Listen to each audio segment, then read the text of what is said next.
They say the most terrifying evil isn't chaos, but a different, meticulous kind of order. I never understood that until I found the librarian. There was no blood, no struggle, just hundreds of her books arranged in a perfect, silent spiral around her body.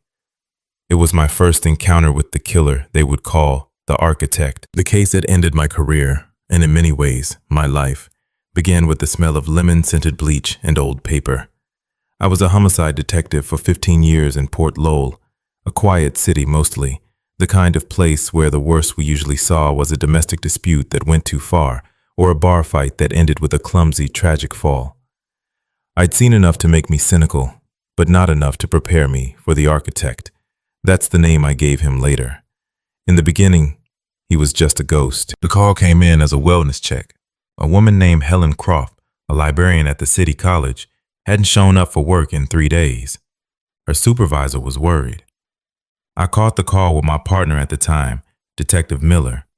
He was young, eager, still believed in things like clear motives and easy answers.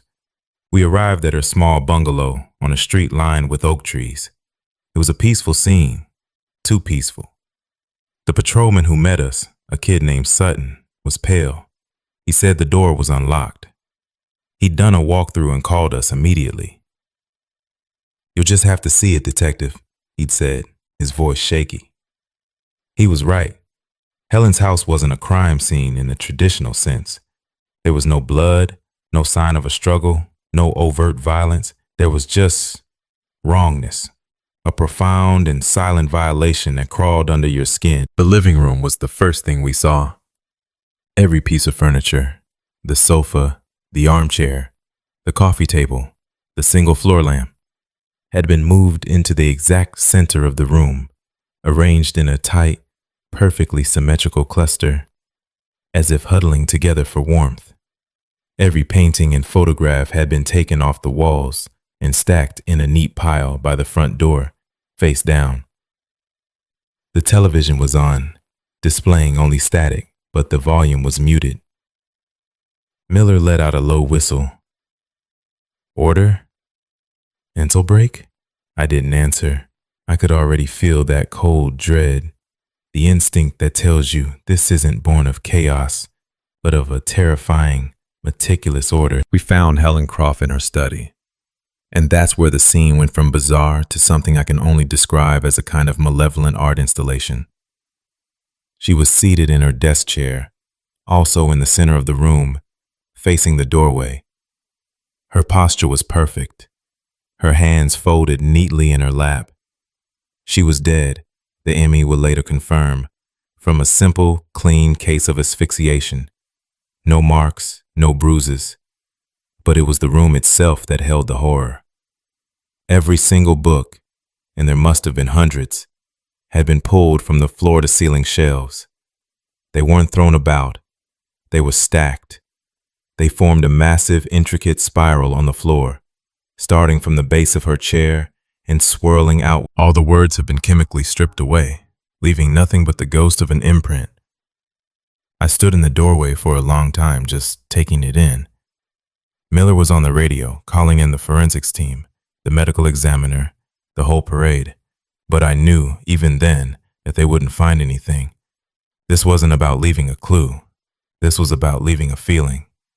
The feeling of a life being not just ended, but systematically unmade, its pieces rearranged by an unseen, unknowable hand into a final, silent, and deeply unsettling tableau. Forensics descended on the Croft house like a colony of ants, meticulous and methodical. They dusted for prints, swept for fibers, swabbed for DNA. For 2 days they dismantled the scene, piece by piece, cataloging the spiral of books, measuring the exact placement of the furniture. The result was a thick binder full of reports that all said the same thing. Nothing. There were no foreign fingerprints, no unidentified DNA, no fibers that didn't belong in the house. The only prints on the stripped book were Helen Croft's. According to the evidence, the only person who had been in that house was the victim. It was a ghost story, and I was the only one who seemed to believe it. My partner, Miller, was a good cop, but his mind worked in straight lines. He needed evidence he could see and touch. Maybe she did it herself, Jack, he offered a week later, staring at the blank whiteboard in our office. Maybe it was some kind of elaborate suicide. People do strange things. I shook my head, rubbing my eyes. The image of that silent, ordered room was burned into them. The ME ruled it a homicide, Miller. The ligature marks were faint, but they were there. Someone held something over her face until she stopped breathing, gently. I didn't add that the corner of her eye had a single dried tear track, a detail only the ME's close-up photos revealed. This wasn't a suicide. This was a statement. The internal monologue had already begun, that quiet, nagging voice of unease. I found myself trying to rationalize it just like Miller. I'd go through the files at home late at night, telling myself not to be paranoid, that there had to be a logical explanation. We looked into Helen Croft's life, hoping to find a loose thread, anything to pull on.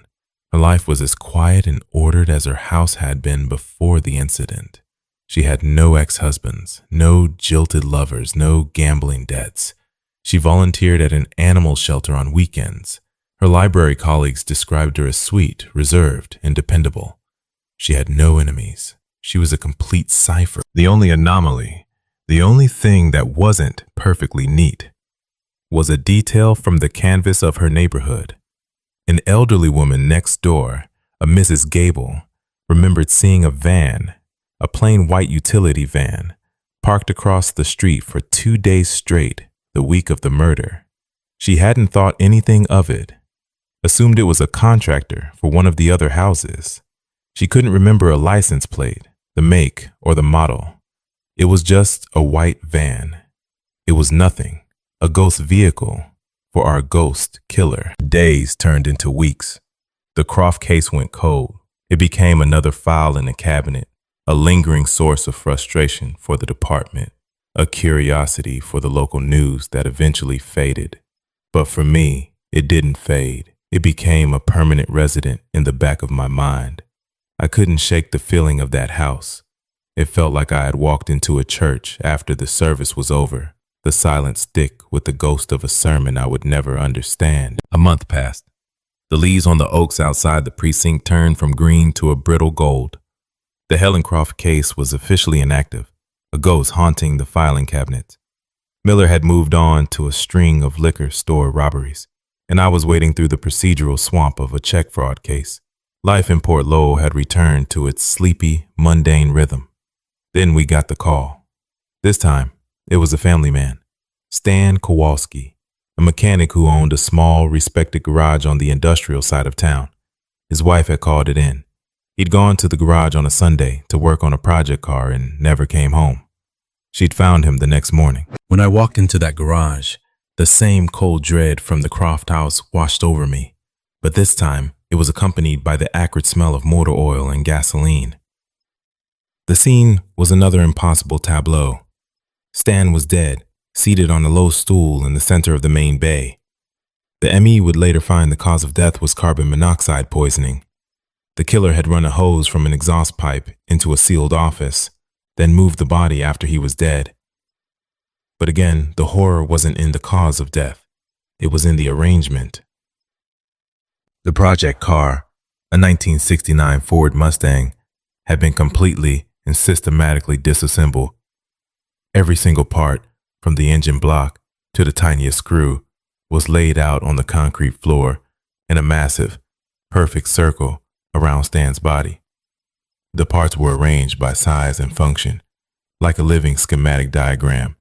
It was the work of someone with incredible patience and an intimate knowledge of auto mechanics. We found the family photos from his wallet, not on him, but tucked away neatly inside the car's empty glove compartment, which sat on a workbench. The most chilling detail, though, was on the wall. Stan had a large pegboard where he hung his tools, each one outlined in black marker, so he knew where it belonged. The board was now empty. Every wrench, every screwdriver, every socket was part of the circle on the floor. In their place, hanging from the empty hooks, were the keys from his keychain, his house key, his truck key, the key to the register, each one hanging in the place of a tool, a silent testament to a life taken apart as methodically as the car he loved. Miller stood beside me, his face grim. "It's him," he said. It wasn't a question. The pattern was undeniable. The silent, orderly violation. The minimal violence. The victim posed in the center of their deconstructed life. This wasn't just a killer. This was someone with a vision, a purpose I couldn't begin to fathom. I looked at the vast, silent circle of steel and chrome on the floor. This wasn't a garage anymore. It was the killer's second canvas. And it was then, standing in the cold silence of that garage, that I gave him his name. He wasn't just a murderer. He was a designer, a builder of these awful monuments. He was the architect. The name stuck. I'd used it in my preliminary report, and a leak from inside the precinct, it always happens, got it to the Port Lowell Chronicle. The architect, the headline read, police suspect link in bizarre slangs. The city's peace was shattered. Fear, a quiet and corrosive thing, began to seep into the community. People started locking doors they hadn't locked in years. The illusion of safety was gone. For me, the case became an obsession. I took the Croft file out of the cold case cabinet and pinned photos of both scenes to the board in our office. The serene, spiraling library next to the cold, metallic galaxy of the garage. A librarian and mechanic, Helen Croft and Stan Kowalski. I spent nights poring over their lives, looking for the thread, any thread that connected them. There was nothing. They didn't use the same bank, shop at the same grocery store, or have any mutual acquaintances. Their digital footprints were clean and completely separate. The architect chose his victims seemingly at random, plucking them from their ordinary lives for his own unknowable reasons. The pressure from the chief was immense, but it was nothing compared to the pressure I put on myself. The case started to follow me home. I'd be driving back to my quiet suburban house, and every pair of headlights in my rearview mirror felt like a tale. I'd find myself checking the locks on my own doors 3, 4 times before I went to bed. The architect's signature was the violation of a safe space, and now no space felt safe to me. My wife, Sarah, saw it. "You're not sleeping, Jack," she'd say, her voice laced with a gentle concern that I found almost unbearable. "You're letting this one get to you." I couldn't explain it to her. How do you explain that you're hunting a man who leaves no evidence, whose motives are written in a language of silent, mad geometry? How do you explain that his precision and patience were more terrifying than any act of brutal violence? One night, I was sitting in my car in the driveway, the engine off, just staring at the warm, welcoming lights of my own home. I was thinking about the keys hanging on Stan Kowalski's pegboard. The killer had been in his house. He'd taken the photos from his wallet, but he'd also taken the keys from his life. He could have walked right into the Kowalski home. Did he? Just to look, to absorb the space before he unmade its owner? That was the thought that kept me up at night. The architect wasn't just a presence in the final awful moments. He was an unseen hand, turning the pages of his victims' lives long before he reached the end. And now, I felt like he was watching me, waiting. My gut was screaming at me, a constant low-grade hum of anxiety. I was the one trying to understand his art, and I had a terrible feeling that the artist was starting to notice me too. The escalation came on a Tuesday night. It had been raining for 3 days, a miserable gray drizzle that matched the mood of the city. I'd worked late, going over the white van lead for the 100th time, trying to find a record of any company that might have been working in Helen Croft's neighborhood. Nothing. I pulled into my driveway around 11 p.m., exhausted and defeated. As my headlights swept across the garage, they caught a flicker of something on the windshield of my personal car, a beat-up sedan I used on weekends. It was a small, dark object tucked under the wiper blade. My heart hammered against my ribs. I sat in my patrol car for a full minute, just staring. My training screamed at me to call it in, to treat it as a potential explosive, to not touch it. But my gut, that terrified, obsessive instinct that was now driving me, said something else. This was a message, a personal delivery. I got out, my hand resting on the butt of my service weapon, and walked slowly to the car. It wasn't a bomb. It was a simple black USB flash drive. No markings, no brand name, just a piece of sterile plastic left in the one place the architect knew I would find it. He had been here, at my home. He knew where I lived, where my wife and daughter slept. The violation was no longer abstract. It was on my windshield. I didn't call it in right away. Looking back, that was unbelievably stupid. A breach of every protocol. But at that moment, it felt like a private conversation between me and him. I took the drive inside, went down to my basement office, and locked the door. My hands were shaking as I plugged it into my old desktop computer. A single file appeared on the screen. Listen.wave. I put on a pair of headphones, took a deep breath, and clicked play. At first, it was just static. A loud hissing wall of white noise. I almost ripped the headphones off, thinking it was a prank, a way to damage the computer or my hearing. But then, underneath the roar, I heard it. Faint, distorted, but unmistakable. It was the sound of a woman humming. A simple, wandering tune, the kind someone hums when they're lost in thought, watering their plants or tidying a shelf. I ran the audio through a cheap filtering program I had, trying to clean it up. The static receded and the humming became clearer. I felt a wave of cold sickness wash over me as I recognized it. I'd heard it before, on a video from the library staff appreciation party. It was Helen Cross. The recording was intimate, close. It sounded like it had been captured from inside her house. There were other sounds too, the rustle of pages turning, the faint clink of a teacup on a saucer. The architect hadn't just shown up and killed her. He had been in her house for hours, maybe even days. A silent ghost with a microphone recording the last mundane moments of her life before he erased them. The static was intentional, I realized. He wanted me to have to search for it. He wanted me to lean in, to strain to hear the life he was about to take. This wasn't a clue, it was a trophy, and he had just delivered it to my door. The USB drive changed everything. It was now an active threat against a police officer. The chief put a protective detail on my house and pulled Miller and me off all other cases. The architect was our only priority. The tech guys at the state lab analyzed the drive. It was a generic, mass-produced model, untraceable. The audio file had been wiped of all metadata. It was another dead end, another piece of the ghost. But it was also a taunt. It felt like the architect was growing bolder, moving from silent artist to a performer who wanted an audience of one. We didn't have to wait long for his next performance. 2 weeks later, he created his third tableau.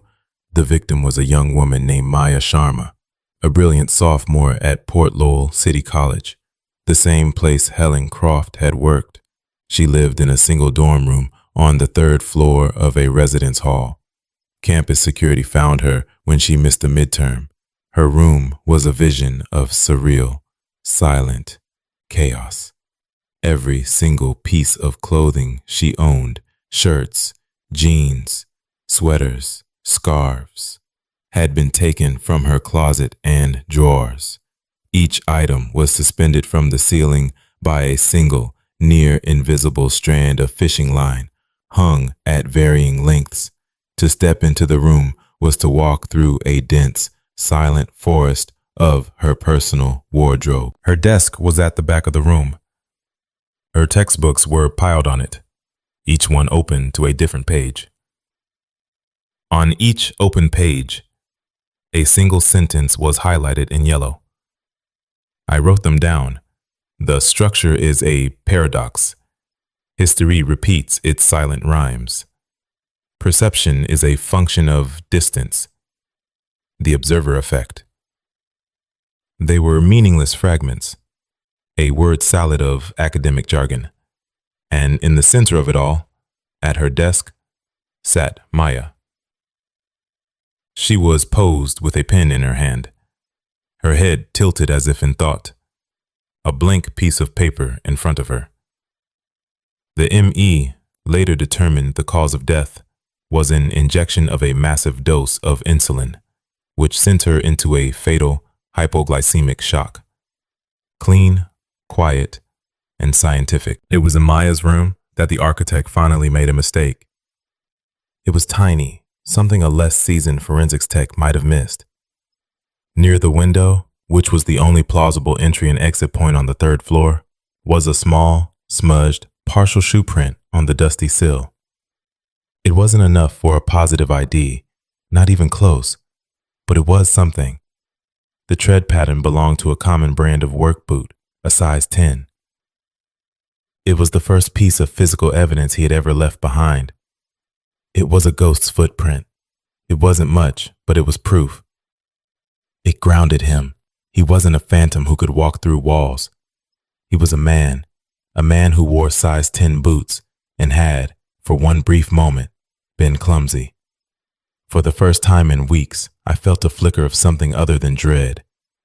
It was a fragile, dangerous thing called hope. With a third victim and a direct threat against me, the case was now big enough to pull in federal resources.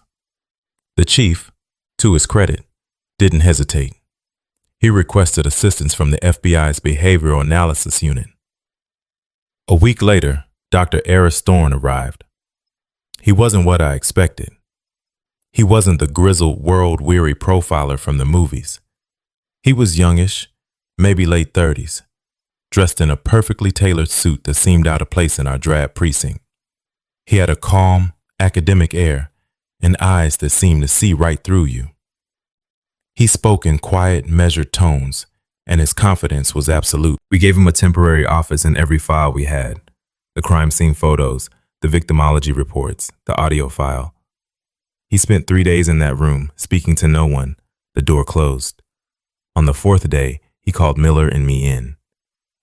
The photos of the 3 tableaus were pinned to a board, just like in my office. Thorne stood before them like a professor about to deliver a lecture. Your killer is what we call a mission-oriented serial, but his mission isn't religious or political. It's aesthetic, he began, his voice a soothing monotone. He has a profound God complex, but he's not a creator. He's a curator, an editor. He sees flaws in the world, in the lives of his victims, and he believes he is bringing them to a state of perfection, of finality. He gestured to the photo of Helen Croft's room. He doesn't see this as a murder. He sees it as a final, perfect stanza in the poem of her life. He's not driven by rage or lust or any of the usual markers. This is about absolute control and a deeply narcissistic belief in his own superior vision. Miller shifted his weight. So, what are we looking for? Who is this guy? Thorne turned his gaze on us. It was unnervingly direct. He is highly intelligent, meticulous, and patient. He is forensically aware. He likely has a job or a skill set that allows him to blend in, to observe without being noticed. A technician, a surveyor, perhaps even something in academia. He paused, looking at the photo of Maya's room. His selection of victims appears random, but it's not. There's a logic we don't yet understand. It's not about who they are, but what they represent to him. They are raw materials, canvases. I felt a chill. Thorne was describing the ghost, giving it shape and form. "He's escalating," I said, my voice hoarse. "Leaving the USB drive at my house." "Of course," Thorne said, without a hint of surprise. The observer effect. It's one of the phrases he highlighted. By investigating his work, you have become part of it. He doesn't see you as an adversary, detective. He sees you as his critic, his audience. He's seeking validation. It's a profound vulnerability, and it's how we'll catch him. I left that meeting feeling both enlightened and more disturbed than ever. Thorne had given us a vocabulary for the madness, a psychological blueprint for the architect. But his calm, detached analysis of this profound horror was, in its own way, as unnerving as the crimes themselves. Hope, I've learned, is a dangerous thing. It makes you careless. The partial shoe print from Maya's dorm room became the single focus of our investigation. We ran the tread pattern through every database we had. It matched a boot sold by a national hardware chain. We pulled receipts from every store in a 100-mile radius. It was a needle in a haystack, but it was the only needle we had. And then we got a hit. A traffic camera near the college campus on the night of Maya's murder had caught a glimpse of the same white utility van the neighbor had seen near the Croft house. The license plate was grainy, but our tech guys worked a miracle and got a partial. The partial plate, cross-referenced with the boot purchase, led us to one name, Julian Croft. No relation to the first victim, a cosmic cruelty of a coincidence. Julian Croft was a 42-year-old artist, a recluse. He lived in a cluttered warehouse loft on the edge of town and made abstract sculptures out of scrap metal. He drove a white utility van. He'd purchased the right brand of boots in the right size 2 months ago. He fit the profile Dr. Thorne had sketched out. Intelligent, isolated, artistic. He was perfect. Miller was ecstatic. This is him, Jack. It has to be. I wasn't so sure. My gut was quiet. Too quiet. We brought Julian in for questioning. He was a strange man, nervous and socially awkward, with paint stains on his hands and a wild look in his eyes. He talked about his art, about finding beauty in decay. He was weird. He was a perfect suspect. But as I sat across from him in the interrogation room, listening to his rambling, passionate defense, I knew it wasn't him. There was chaos in him, yes, but not the architect's cold, meticulous precision. Miller pushed him hard. He presented the evidence, the van, the boots. Julian grew more agitated, more confused. He had an alibi. He claimed he was at his studio all night, but he had no one to verify it.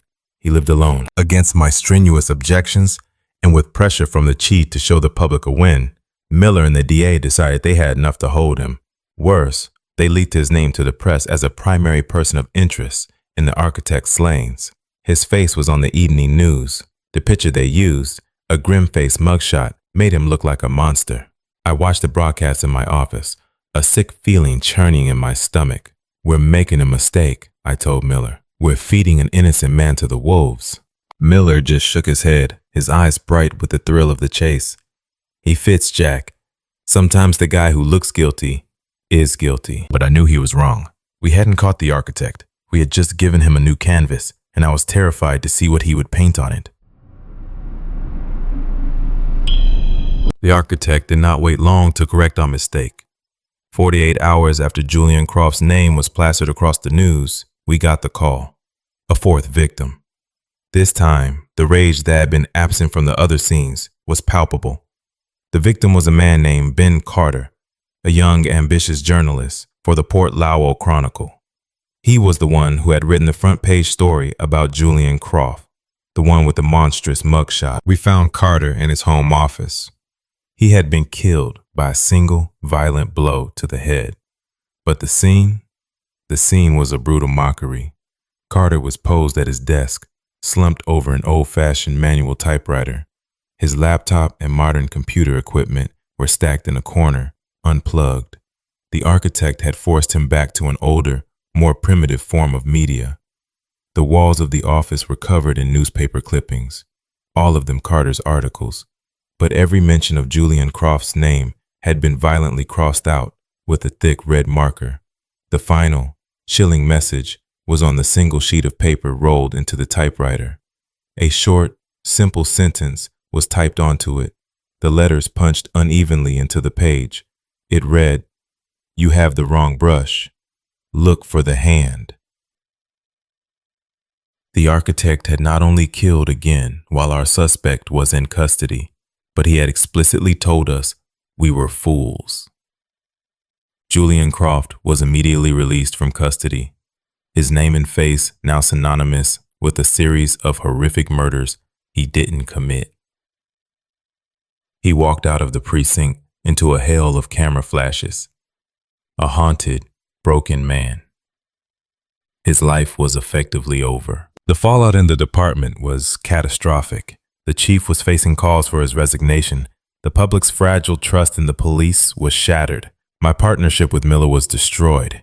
He retreated into a shell of defensive anger, blaming the leak, the press, anyone but himself. We barely spoke. I looked at the new photos on my board, the fourth tableau. It was different. It was messy, angry. The architect had been insulted. We hadn't appreciated his art, so he had lashed out. I saw Dr. Thorne in the hallway that afternoon. He looked at me with those calm, analytical eyes. "This is a gift, detective," he said quietly. "He's emotional. He's telling us more than he ever has. He feels misunderstood. His narcissism is his weakness. He's not just an artist anymore. He's an artist whose work has been misattributed. There is no greater insult. A gift." He called this brutal murder a gift. I walked away from him, the words on the typewriter echoing in my head. Look for the hand that holds the brush. We had been so focused on the tool, the van, the boots. We needed to find the man, the ghost who moved silently through our city, arranging lives and deaths according to his own perfect, terrible design. The Carter murder broke something in me. The guilt over Julian Croft, the failure. The constant gnawing presence of the architect in my head, it was too much. I started working off the books. I told Sarah I was at the precinct. I told the precinct I was at home. Instead, I spent my nights driving, revisiting the locations, trying to see what I had missed. I became a ghost myself, haunting the edges of the architect's world. The protective detail of my house was a constant reminder of how personal this had become. I'd see the unmarked car parked at the end of my street and feel a fresh wave of rage and fear. He had not only invaded my mind, but he had laid siege to my life. I barely saw my daughter. When I did, I couldn't look at her without imagining her life deconstructed into a tableau of toys and crayon drawings. One night, I was in my basement, staring at the big city map on the wall where I'd pinned the 4 crime scenes. I was looking for a geographic profile, a pattern. There was none. A bungalow in the west, a garage in the industrial south, a college dorm in the north, a reporter's condo downtown. It was random, meaningless. But the architect did nothing without meaning. I was looking at it all wrong. I wasn't thinking like him. Dr. Thorne's words came back to me. His mission is aesthetic. It wasn't about geography, it was about geometry. I took a piece of string in the thumbtack. I pinned the string to the location of the first murder, Helen Croft's house. I stretched it to the second, Stan Kowalski's garage. Then to the third, Maya Sharma's dorm. My hand was trembling. It formed a perfect, massive isosceles triangle, spanning miles of the city. My blood ran cold. The fourth murder, the reporter, didn't fit. It was an outlier, an emotional outburst. It was a reply, not part of the original design. He was correcting us, and in doing so, he had revealed his master plan. The triangle was his signature. If he followed his own rigid logic, his own aesthetic, there had to be a fifth point, a final piece to complete the composition. Maybe a point in the very center of the triangle. I grabbed a ruler and a pen. I measured the lines, calculated the center point on the map. It was a public space, a place of knowledge, of order, of silence. It was the Port Lowell Central Library, the same library where my wife Sarah worked as a research archivist, the same library I used to take my daughter to for story time every Saturday. He wasn't just building a monument across the city, he was building it around me. I knew I couldn't just call it in. I couldn't walk into the chief's office and tell him the killer's next target was the Central Library because of a pattern of isosceles triangles on a map. They would think I'd finally cracked. I had to go myself. I had to be sure.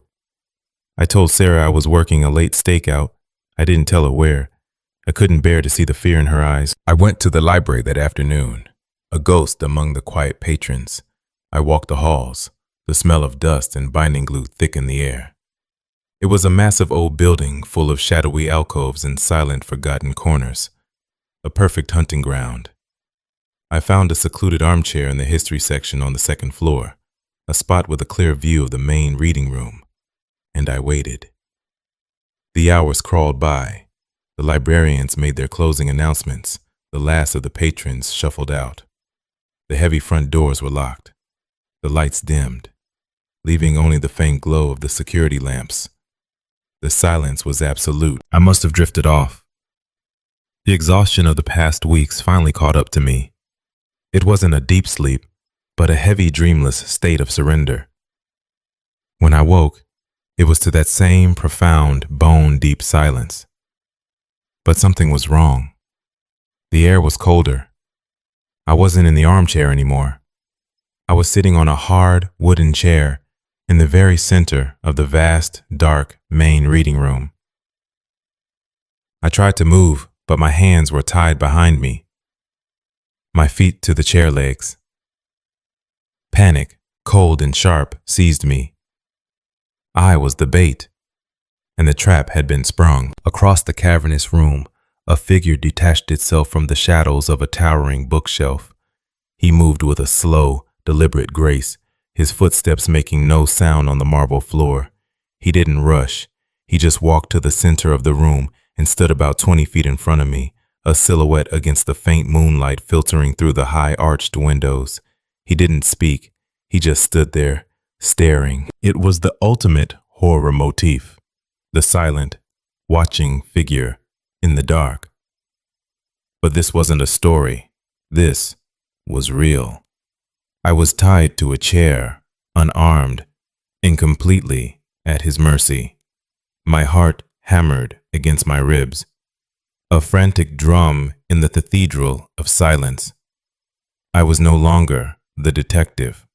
I was no longer the hunter. I was the final piece of his collection. Detective Riley, a calm voice said from the darkness. I was beginning to wonder if you'd figure it out. The geometry of it all. I'm pleased you did. It's so much more satisfying when the audience understands the composition. The figure stepped forward into a pale shaft of moonlight. My mind refused to process what I was seeing. It wasn't a monster. It wasn't a shadowy ghoul. It was Dr. Eris Thorne, the profiler, the expert, the man who had given us the blueprint to the architect's mind, stood before me, his suit as immaculate as ever, his expression serene. The absurdity of it was a physical blow. The one person we had trusted, the hand we had been looking for, had been guiding us the entire time. Why? The word came out as a strangled whisper. Lauren smiled, a thin, academic smile. Why? Detective, that's such a pedestrian question. It's like asking a composer why he chooses C minor. It's about balance, aesthetics. Helen Croft's life was a collection of unread pages. I simply gave her a fitting final chapter. Stan Kowalski was a man defined by his tools, his ability to create order from mechanical chaos. I merely perfected that order. He walked slowly around my chair, his voice a soft, hypnotic lecture. I chose them because they were incomplete, unfinished canvases, and I chose you, detective, not because you were the lead investigator, but because I saw the recognition in your eyes at that first scene. You didn't just see a murder, you saw the art. You felt the intention. You even gave me my name, the architect. It's perfect. The horror of his confession wasn't in any threat of violence. It was in his absolute, unshakable sanity.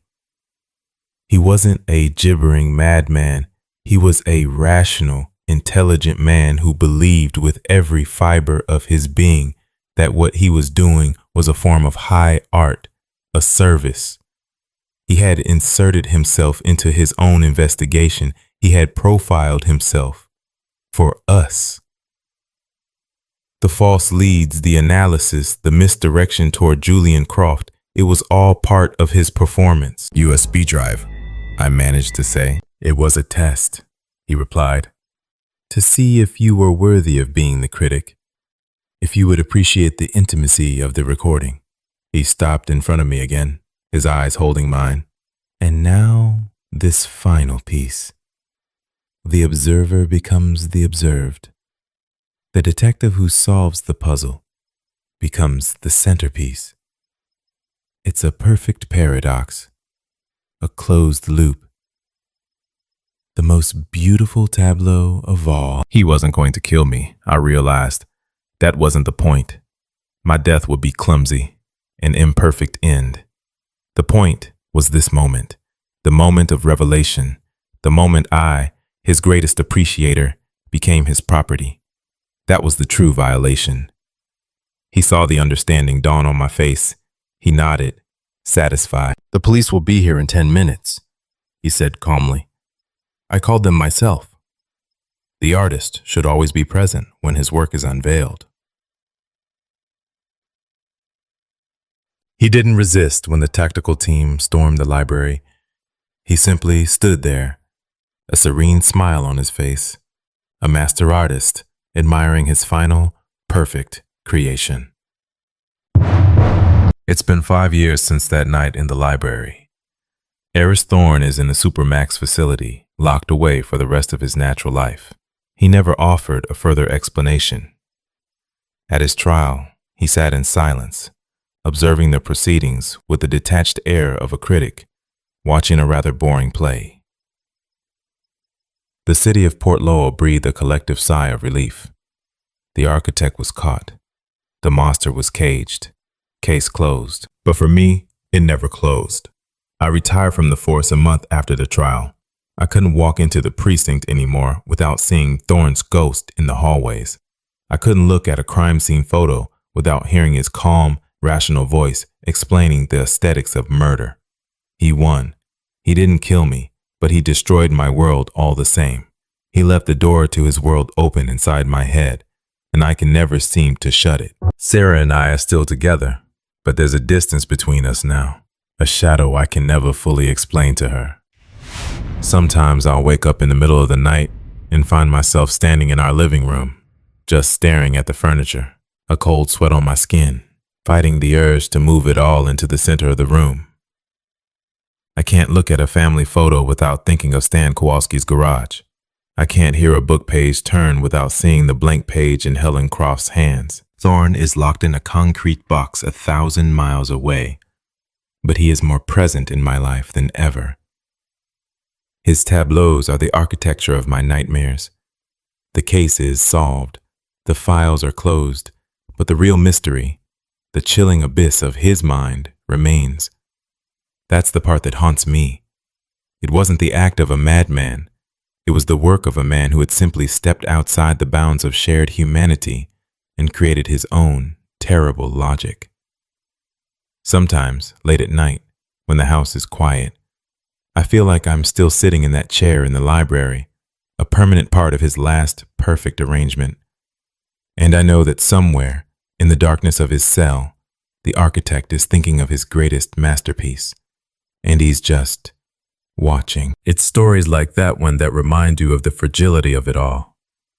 The systems we build, the logic we trust, it only works until you meet someone who is operating on a completely different blueprint.